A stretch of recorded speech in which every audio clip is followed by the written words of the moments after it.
Welcome to our channel. Today we how to activate your Comcast Xfinity service step by step clearly. To activate your Comcast Xfinity service, start by visiting the official Comcast Xfinity activation website. Make sure you have your account information ready. This includes your phone number and the last 4 digits of your social security number. Once on the activation page, enter the required information in the designated fields. Click on the Continue button to proceed. Next, you'll be asked to select your service address. Input your complete address accurately. After entering your address, click Next to verify your location.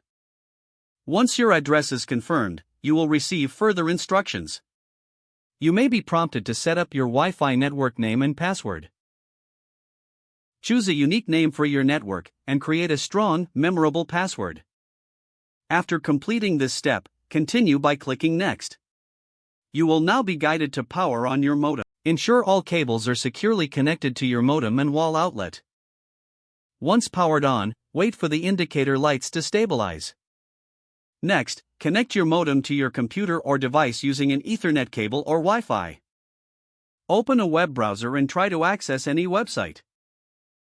This will trigger the activation process to begin. Follow any additional on-screen prompts to complete your activation. After successful activation, log into your Xfinity account for a final confirmation. Congratulations, your Comcast Xfinity service is now activated and ready to use. If the page does not load, refresh the browser or try again in a private or incognito window. Make sure you are using the correct email address, then retype it carefully to avoid small typos.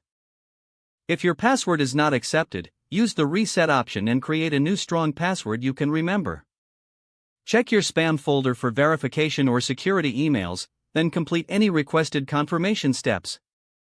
Enable two-factor authentication if available to improve account security and reduce unauthorized access risk. After signing in, review your profile details so your contact information and settings are accurate and current. If you see an error message, note it down and try again after restarting your device and internet connection. Log out when you finish, especially on shared devices, to keep your account and payment information secure. Don't forget to like this video and subscribe to our channel for more step-by-step tech guides.